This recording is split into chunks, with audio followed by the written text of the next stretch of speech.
এখন সরাসরি দেখবেন প্রশ্ন উত্তর ভিত্তিক অনুষ্ঠান ইসলামী সমাধান, সৌজন্যে NCC bank, powered by NCC Islamic. NCC bank কার্ডে এই রমজানে শপিং, ডাইনিং ও ট্রাভেলিং এ পাচ্ছেন আকর্ষণীয় ক্যাশব্যাক এবং সেভিংস অফার। এনসিসি ব্যাংক, আপনার সাথেই সব সময়।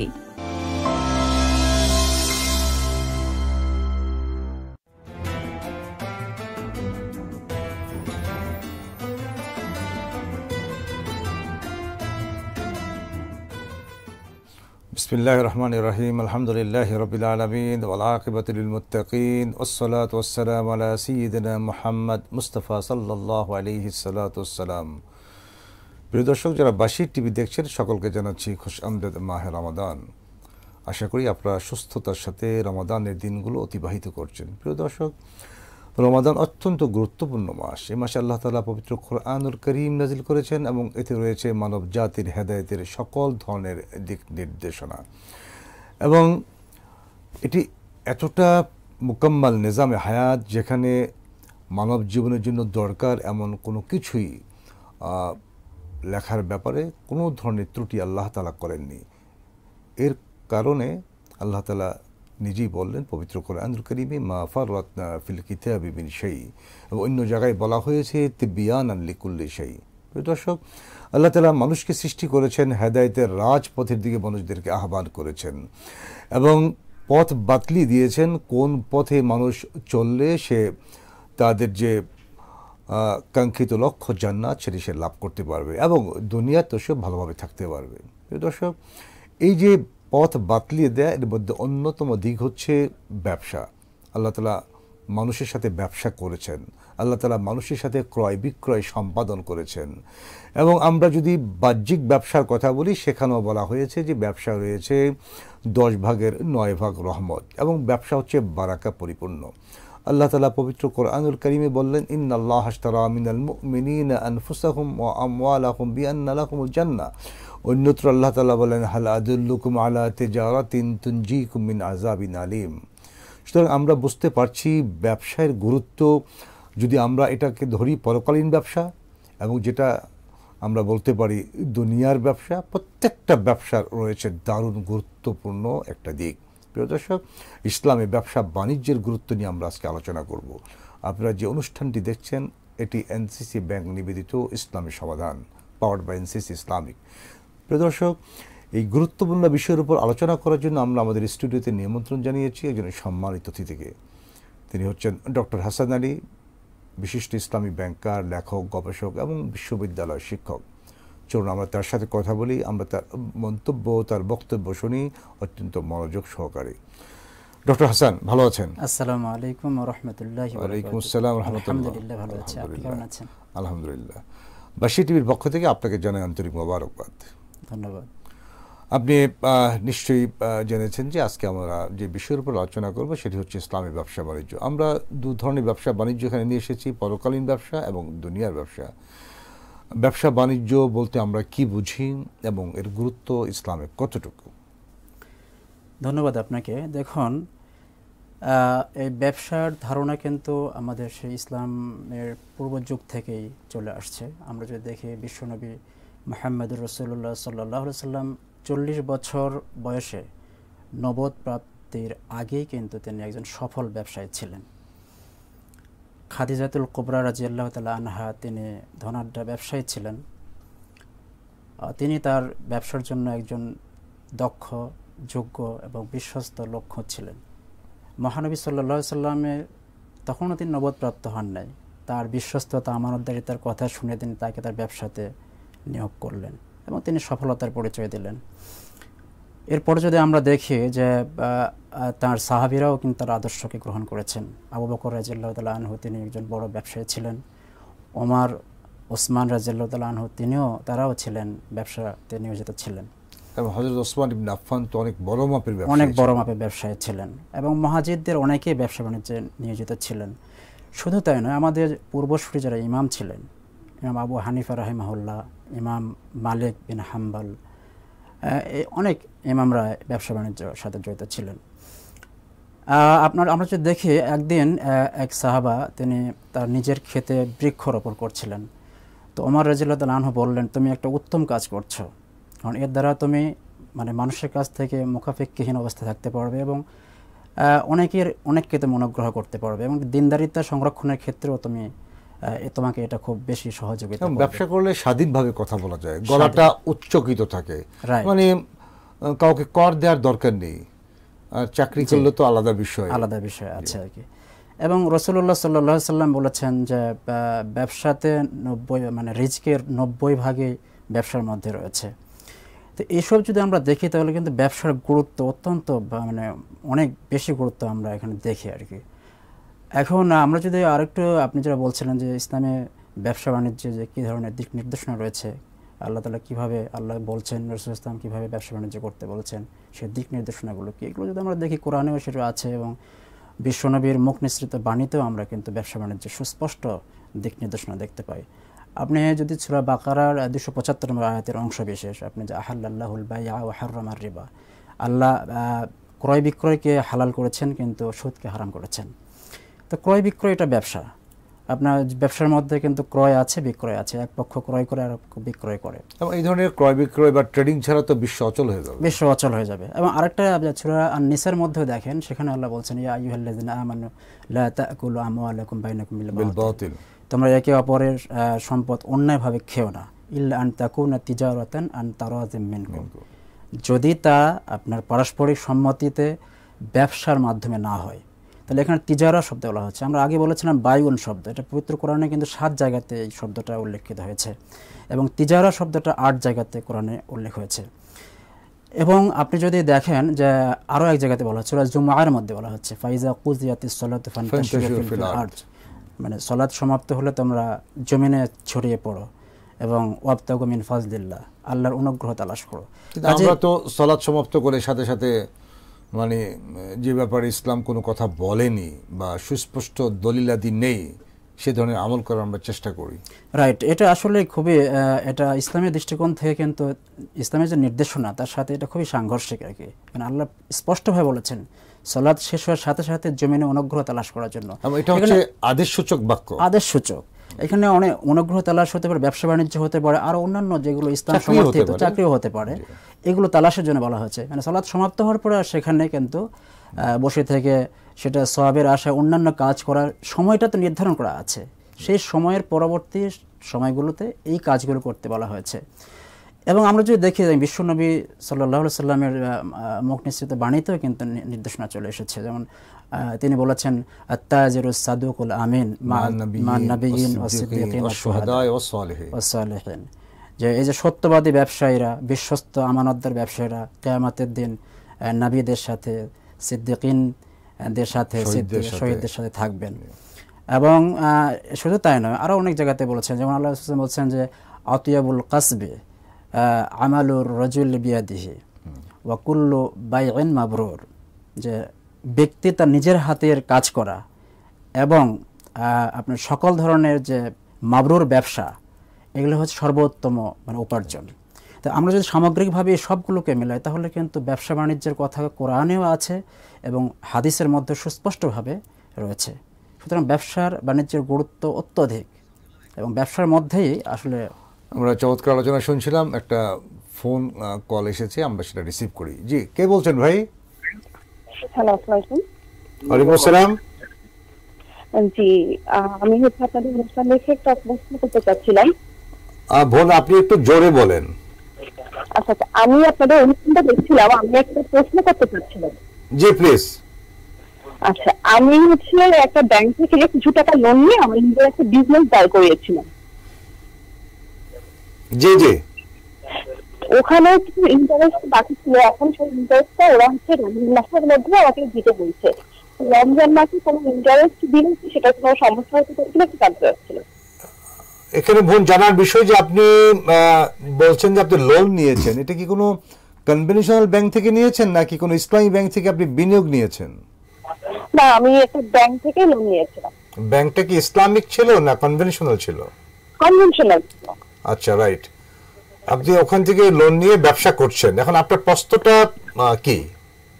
প্রশ্নটা হচ্ছে রমজান মাসে কোনো ইন্টারেস্ট শোধ করাটা ঠিক হবে কিনা এটা। রাইট, আপনি চমৎকার প্রশ্ন করেছেন বোন, আমরা ইনশাআল্লাহ উত্তর দেব আপনার। ধন্যবাদ আপনাকে। আমরা ব্যবসা বাণিজ্য নিয়ে আলাপ করছিলাম যে বাংলাদেশের অধিকাংশ লোক আমরা মুসলিম এবং নামও আমাদের খুব সুন্দর সুন্দর ইসলামী ধাঁচে বা ইসলাম যে ধরনের নাম পছন্দ করে সে ধরনের নাম, এটি অবশ্যই কাম্য, এটি ভালো জিনিস অথবা ভালো দিক। কিন্তু এই আমরা ব্যবসা বাণিজ্যের ক্ষেত্রে কোরআনিক যে বিধান আছে বা রসুলের যে ট্র্যাডিশন বা হাদিসের যে বিধানাবলী আছে, যেমন প্রতারণা করা যাবে না, খারাপের সাথে ভালো মিক্সিং করা যাবে না, মিথ্যা কথা বলা যাবে না, মিথ্যা শপথ করে বিক্রি করা যাবে না, অথবা ত্রুটিযুক্ত যে দ্রব্যটা সেটা ত্রুটিটা প্রকাশ করতে হবে। এই বিষয়গুলো আমরা কেন ফলো করতে চাই না? ওজনে কম দেয়া যাবে না আল্লাহ বলছেন, এগুলো আমরা কেন ফলো করতে চাই না? আর কীভাবে আমরা প্রত্যাশা করি যে এই ব্যবসায়ের যে বিষয়টা এবং এর থেকে যে লব্ধ যে লাভটা এটা হালাল হবে, আমরা কি করে প্রত্যাশা করি? হ্যাঁ, ধন্যবাদ আপনাকে। আপনি ঠিকই বলেছেন, আমরা মুসলিম সংখ্যাগরিষ্ঠ দেশ, আমরা 90 ভাগের বেশি আমরা মুসলমান, কিন্তু অত্যন্ত দুঃখজনক হলো সত্য এই বিষয়গুলো আমাদের সমাজে এখন ব্যাপকভাবে লক্ষ্য করা যায়। আমি আপনার পয়েন্টে পরে আসছি যে আপনি যে কথাগুলো বলছিলেন যে দেখেন ব্যবসার যে কিছু শর্ত রয়েছে ব্যবসা বাণিজ্যের, যেগুলো পালন না করলে কিন্তু ব্যবসা বাণিজ্য হালাল হবে না, বৈধ হবে না, এবং সেগুলো অহরহ ঘটছে আর কি। আমরা যদি একটু স্পেসিফাই করি, যেমন প্রতারণার কথা আপনি বলছিলেন, তো বিশ্বনবী একদিন বাজারে গিয়ে একটা খাদ্য বিক্রেতার পাশ দিয়ে অতিক্রম করছিলেন, তিনি সেই খাদ্যের মধ্যে হাত দিলেন, যে তিনি ভিজা অনুভব করলেন। তিনি বললেন যে মাহাজ ইয়া সাহেবুত তাআম, যে হে খাদ্যপণ্যের মালিক, এটা কি? তো তিনি বললেন যে মা আসাবাতুহু সামাউ, যে হে রাসূল ইসলাম আসাবাতুহু সামাউ ইয়া রাসূলুল্লাহ সাল্লাল্লাহু আলাইহি ওয়াসাল্লাম, যে এখানে বৃষ্টির পানি পড়েছে। তো বিষ্ণু বললেন যে ফালা জাআলতাহু ফাওকা আত-তাআম কাইয়ারাহুন নাস, তাহলে এটাকে তুমি খাদ্যপণ্যের উপরে রাখলে না কেন, যাতে মানুষজন দেখতে পারে। এরপরে তিনি বলছেন বুঝতে পারে যে এটা ভিজা আছে, এটা ত্রুটিযুক্ত আছে। এরপর তিনি বললেন মান গাশা ফালাইসা মিন্না, যে প্রতারণা করে সে আমার উম্মত নয়, আমার অন্তর্ভুক্ত নয়। দেখুন এখানে কিন্তু অত্যন্ত গুরুত্বপূর্ণ একটা বিষয় এখানে রয়েছে, যে আমরা অহরহ দেখতে পাই খাদ্যের মধ্যে ভেজাল দেওয়া, ত্রুটিপূর্ণ পণ্যটা ভিতরে রেখে এটা বাইরে ভালো পণ্য সাজিয়ে রেখে বিক্রয় করা, এটা এক ধরনের প্রতারণা। নকল জিনিসকে আসল বলে চালিয়ে দেওয়া, এটা অহরহ হচ্ছে। স্পষ্টভাবে হাদিসে রাসূল সাল্লাল্লাহু আলাইহি ওয়াসাল্লাম এটা বলছেন যে এরকম যদি হয় তাহলে সেই অংশটুকু স্পষ্টভাবে উপরে রেখে গ্রাহক মানে ক্রেতাকে বলতে হবে যে আমার পণ্যের মান এরকম। তিনি জেনে শুনে যদি নেন তো সমস্যা নেই। এটা হচ্ছে। আপনি বলছিলেন যে মিথ্যার আশ্রয় নেওয়া, দেখেন এটাও কিন্তু হরহামেশাই হচ্ছে। অথচ কোরআনে আল্লাহ বলছেন ওয়ালা তালবিসুল হাক্কা বিল বাতিলি ওয়া তাকতুমুল হাক্কা ওয়া আনতুম তা'লামুন, তোমরা সত্যের সাথে অসত্য মিশ্রণ করো না এবং জেনে শুনে সত্যকে গোপন করো না। তাহলে এবং এই আমরা একজন মুমিনের মধ্যে অনেক ত্রুটি বিচ্যুতি থাকতে পারে, আমরা কেউই ত্রুটি মুক্ত না, কিন্তু মিথ্যার মিশ্রণ থাকতে পারে না। এটা বিশ্বনবী সাল্লাল্লাহু আলাইহি ওয়াসাল্লাম বলেছেন। তাকে একদিন জিজ্ঞাসা করা হলো যে আয়াকুনুল মুমিনু জাবানান, যে একজন মুমিন কি দুর্বল হতে পারে? বিষ্ণু বললেন নাম, হতে পারে, তিনি দুর্বল হতে পারে। তাকে জিজ্ঞাসা করল আয়াকুনুল মুমিনু বাখিলা, তিনি কি বখিল হতে পারেন, কৃপণ হতে পারেন? আল্লাহ রাসূল বললেন নাম, হতে পারে। তাকে বলা হলো আয়াকুনুল মুমিনু কাযাবা, তিনি কি মিথ্যুক হতে পারেন? ক্বালা না লা, একজন মুমিন মিথ্যুক হতে পারে না। তাহলে আমরা যেটা দেখছি একজন মানুষ কিন্তু অনেক ত্রুটি থাকতে পারে তার মুসলমান হিসেবে, কিন্তু তার মধ্যে মিথ্যার এই বদগুণটা কোনোভাবেই থাকতে পারে না, থাকলে তিনি মুমিন হিসেবে গণ্য হবেন না। এটাও কিন্তু আমাদের সমাজে অহরহ রয়েছে। আরেকটা গুরুত্বপূর্ণ জিনিস দেখেন, ওজনে কম দেওয়ার বিষয়টা, এটাও কমন। আমরা কিন্তু আজকে কথা বলছি ব্যবসা বাণিজ্যের যে নীতি নৈতিকতার বিষয়, যেগুলো পালন না করলে ব্যবসা বাণিজ্য এটা হালাল ব্যবসা কিন্তু হারাম হিসেবে গণ্য হবে। শরিয়াসম্মত পণ্যের ব্যবসা করলেও সেটা হারাম হিসেবে গণ্য হবে। ওজনে কম দেয় একটা বিষয়, আমরা আমাদের একটা সমাজে একটা প্রচলিত একটা বিষয় রয়েছে এরকম, যে আমি যখন মানুষের কাছ থেকে কোনো কিছু নেই। আমরা বিষয়টা শুনবো ছোট্ট একটা বিরতির পরে। প্রিয় দর্শক, আপনারা দেখছেন এনসিসি ব্যাংক নিবেদিত ইসলামী সমাধান, পাওয়ার্ড বাই এনসিসি ইসলামিক। আমরা ছোট্ট একটা বিরতিতে যাব, আমাদের সাথেই থাকুন, আমরা আবারও ফিরে আসছি ইনশাআল্লাহ।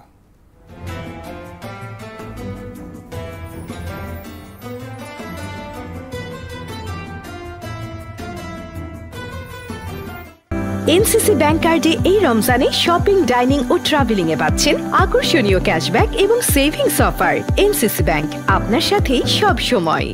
শরিয়া অনুশাসন মেনে বিজ্ঞ শরিয়া বোর্ডের নির্দেশনায় ও স্বতন্ত্র ব্যবস্থাপনায় গ্রাহকদের জন্য এনসিসি ইসলামিক ব্যাংকিং এর আকর্ষণীয় সেবাসমূহ রয়েছে। আধুনিক সকল সুবিধা, তাই শরিয়া মেনে ব্যাংকিং হবে সহজে ও নিশ্চিন্তে। এনসিসি ইসলামিক ব্যাংকিং এর সাথে। এনসিসি ব্যাংক, আপনার সাথেই সব সময়।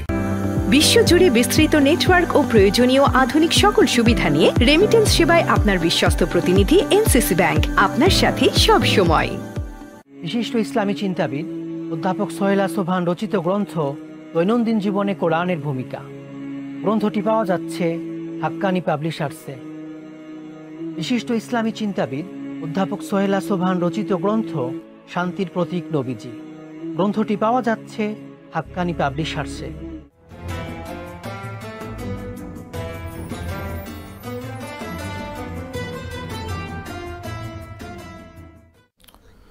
প্রিয় দর্শক, আবারও স্বাগত জানাই। এনসিসি ব্যাংক নিবেদিত ইসলামী সমাধান পাওয়ার্ড বাই এনসিসি ইসলামিক। অত্যন্ত গুরুত্বপূর্ণ আলোচনা চলছে ইসলামী ব্যবসা বাণিজ্যের রূপরেখা অথবা নীতিমালা নিয়ে। কিভাবে কোন পথে আমরা যদি ব্যবসা চালাই সেটি হালাল ব্যবসা হিসেবে অভিহিত হবে, আর কোন পথগুলো বর্জন না করলে ব্যবসাটা হারাম হয়ে যাবে। এটি অত্যন্ত গুরুত্বপূর্ণ আলোচনা। প্রিয় দর্শক, চলুন আমরা আলোচনায় ফিরে যাই। যে মোহতারাম, আপনি আলোচনা করছিলেন ব্যবসা বাণিজ্যের নীতিমালাগুলো নিয়ে। যেটা বলছিলাম আমরা, যে ওজনে কম দেওয়ার বিষয়টা আমাদের সমাজে এটা খুব ব্যাপকভাবে অহরহ রয়েছে। আমার কাছে সবচেয়ে খারাপ লাগে যে বিষয়টা, আমি নিজেও এইভাবে প্রতারণার শিকার হয়েছি। কি সুন্দর পাঞ্জাবি, মানে পায়জামা পাঞ্জাবি কি সুন্দরভাবে পরে আছেন, সফেদ দাড়ি, মাথায় টুপি, এটা একটা ভালো ড্রেস, কোনো সন্দেহ নেই। এত সুন্দর ড্রেস পরে ভদ্রলোক জনগণকে ধোঁকা দিচ্ছেন। এটা খুব হৃদয় বিদারক। হৃদয় বিদারক, যেটা আমি বলছিলাম যে এটা হালাল ব্যবসা বেশ ধরেছেন ভালো লোকের, যে মানুষ বিশ্বাস করে কিন্তু তার কাছ থেকে ক্রয় করে। অনেকেই এটাকে তাকে অবিশ্বাস করতেও চায় না তার বেশভূষা দেখে। তিনি হয়তো বা ধার্মিক লোক, তিনি আমাকে ঠকাবেন না, প্রতারণা করবেন না, কিন্তু এটা হয়ে থাকে। কিন্তু আমাদের একটা টেন্ডেন্সি আছে মুসলমানদের, যেটা সবার না, মানে অনেকের আর কি, যে আমরা কোনো কিছু কারোর কাছ থেকে নেওয়ার সময় খুব হিসাব নিকাশ করি না, কিন্তু দেওয়ার সময় একটু কম দেওয়ার প্রবণতা। এটাই আল্লাহ তাআলা কোরআনে কিন্তু বলেছেন ওয়াইলুল লিল মুতাফফিফিন, যে ওই লোকদের ধ্বংস যারা ওজনে কম দেয়। হ্যাঁ, যেটা বলা হচ্ছে যে আল্লাযিনা ইযা তালু আলান নাস ইস্তাউফুন ওয়া ইযা কালুহুম আও ওয়াজানুহুম ইউকসিরুন। যখন যেটা আপনি বললেন যে নিজে যখন নিবে একদম হিসাব নিকাশ করে পাল্লার দিকে খেয়াল করবে যে কম দিচ্ছে কিনা, বেশি দিচ্ছে, মানে কম দিচ্ছে কিনা, এবং ত্রুটিপূর্ণ জিনিস দিচ্ছে কিনা, এসব কিছু খেয়াল করা হয়। কিন্তু কাউকে দেওয়ার সময় যিনি কম দেয়, এখানে একটা বিষয় প্রযোজ্য যে আমরা কেনাকাটা করার সময় অনেক সময় দেখি যে হয়তো আমি আপেল কিনলাম অথবা কোনো ফল কিনলাম, কিন্তু যে ঠোঙ্গাটা বা যে প্যাকেটটা দেওয়া হলো ওটা অনেক ভারী, দেখা গেল এখানে আমার কিছু গ্রাম কমে যাচ্ছে। হ্যাঁ, এটা তো শরিয়া দৃষ্টিতে যায়। খুব ভালো কথা বলেছেন। দেখেন, এই প্যাকেটগুলো কিন্তু কয়েক ধরনের হতে পারে। যারা এভাবে ওজনে কম দেওয়ার মানসিকতায়, প্যাকেটের দাম যদি হয় 50 পয়সা, এমনভাবে সে প্যাকেটটা তৈরি করা হয় যে সেটাতে হয়তো বা 5 টাকা 7 টাকা খরচ চলে যাবে আমাদের ওই পণ্যের বিবেচনা করে। এটা এক ধরনের প্রতারণা এবং ওজনে কম দেওয়া। এটা কিন্তু এই প্যাকেটটা পাতলা একটা প্যাকেট হতে পারে। যারা এভাবে ওজনে কম দেওয়ার মানসিকতা রাখে তারা কিন্তু সেই ধরনের প্যাকেট সেভাবে ডিজাইন করে তৈরি। আমাদের দেশে আরেকটা বিষয় আছে, আমি কিছুদিন আগে ফেসবুকে একটা জিনিস পড়লাম, একজন লোক লিখছেন যে বাংলাদেশে আমরা কি করে বেঁচে আছি, এটাই হচ্ছে সবচেয়ে আশ্চর্যজনক ঘটনা। যা খাই না কেন সব কিছুতেই হয় কার্বাইড অথবা ফরমালিন অথবা এটা সেটা মিশানো। এই যে কার্বাইড মিশানো, ফরমালিন মিশানো, অথবা এই ধরনের ফলমূলকে তাজা রাখার জন্য যে অবৈধ পথগুলো ব্যবহার করা হচ্ছে, প্রত্যেকটাই হারাম পথ। এবং এই প্রত্যেকটা হারাম পথ অবলম্বন করার কারণে যারা খাচ্ছে নিচ্ছে, অধিকাংশ লোক আল্লাহ তাআলা মাফ করুক ক্যান্সারে আক্রান্ত হচ্ছে, বিভিন্ন রোগে।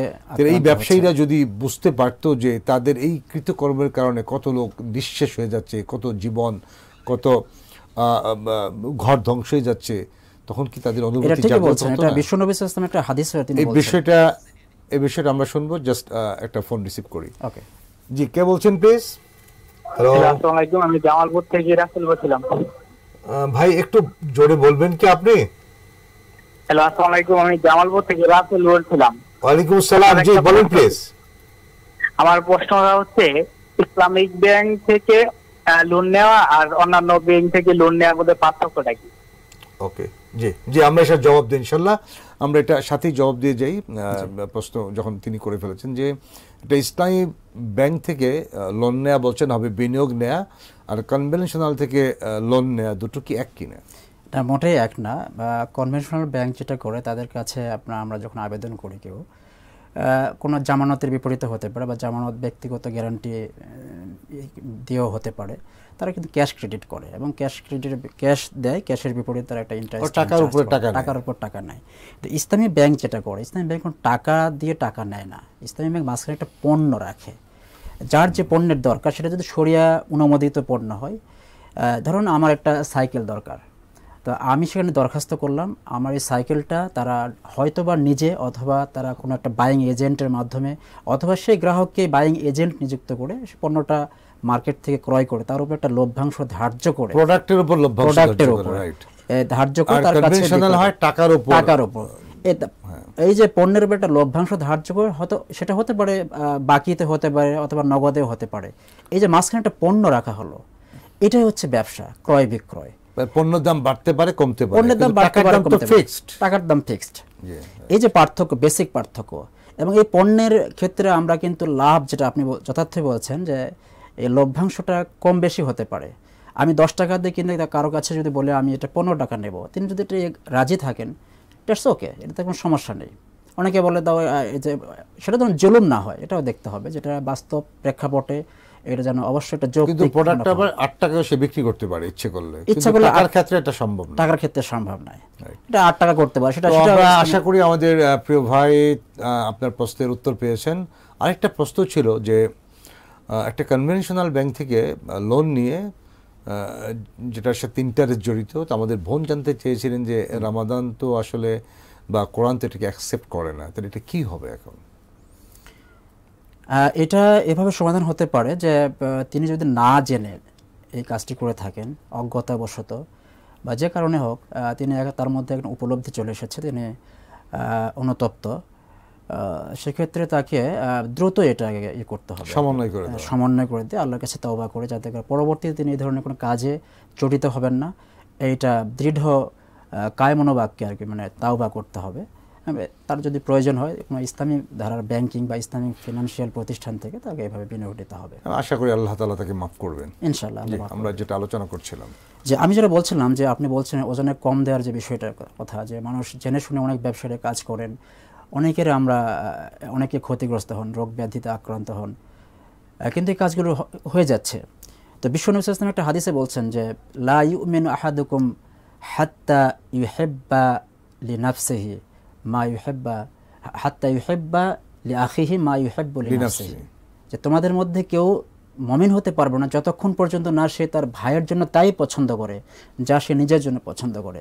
তো কোনো ব্যবসায়ী আমরা কিন্তু নিজের জন্য খারাপ কোনো পণ্য পছন্দ করি না, কোনো বিক্রেতা পছন্দ করি না, বা এমন কোনো পণ্য পছন্দ করি না যেটা খেলে আমার সন্তান, আমার স্ত্রী বা আমার নিজের, আমার মা বাবা ক্ষতিগ্রস্ত হবেন, রোগ ব্যাধি হবেন, কেউ পছন্দ করে না। কিন্তু এটাই আরেকজন ক্রেতার জন্য আমি কেন পছন্দ করব?